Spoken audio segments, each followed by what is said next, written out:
Hi everyone, my name is Denise and I'm a geneticist and I'll be presenting at the ACNM Health for Life conference this year in 2018. The focus of this conference is mastering the integrative approach, and what that means is bringing together the genetics, nutrition, environmental factors, even gut health in relation to health and healthy aging. So when we say healthy aging, we are talking about aging and avoiding developing those age-related diseases such as cardiovascular disease or diabetes or even neurological conditions like Alzheimer's and dementia. So from a genetic perspective, we all inherit our genes from our parents, and although we can't change them, we know that we can modulate or compensate for some genes with our diet and lifestyle. So we all inherit particular genetic risks and susceptibilities. We're all a little bit different. Some of us have strengths in certain areas. We may be at reduced risk for developing cardiovascular disease, but perhaps at more risk for developing something like Alzheimer's. And through genetic testing, we can identify where these strengths and weaknesses are. And it's not just in relation to identifying risk or susceptibility for disease. Through genetic testing, we can actually identify if someone is more likely to require increased amounts of nutrients.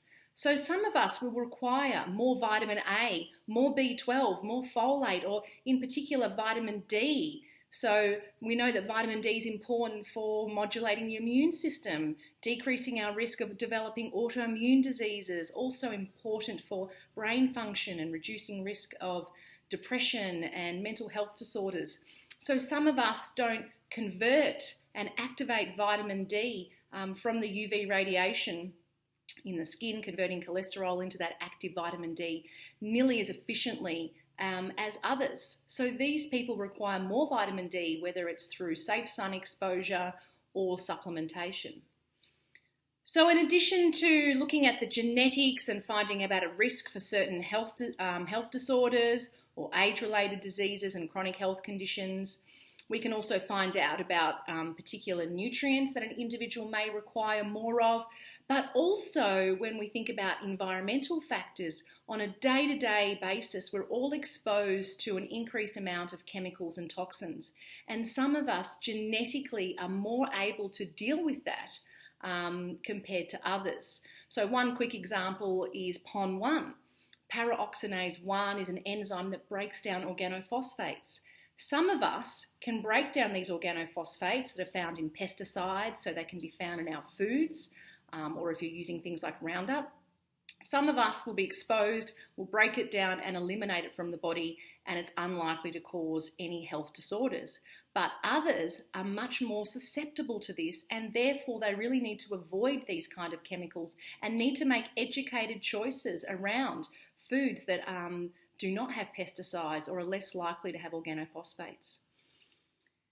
So in relation to healthy aging, we know that diet is key for healthy aging, good nutrition, but some of us need more of certain nutrients. We know that these chemicals and toxins can directly influence disease, things like mercury with Alzheimer's, but also indirectly through things like oxidative stress, and I'll explain a lot more of that during my presentation at the ACNM conference. So the point I'm trying to make is that your genes are the foundation, and we all have these inherited strengths and weaknesses. But now we can test for these things, and then we can give people advice to tailor their diet and lifestyle to try to reduce these risks and really optimize healthy aging to not only reduce risk of chronic health diseases, but also help people live a healthy and happy life so they can enjoy these later years. And although we want them to be disease-free, you also want to be able to get through day-to-day activities without being in pain and without needing assistance. So I'll be talking about all of this, these interactions between our genes, what we can do to try to compensate for risks that we have inherited. And if you would like to hear more about that, please come along. If you've got questions for me, track me down, and I'll also be involved in some of the panel discussions where you will have the opportunity to ask me a number of questions.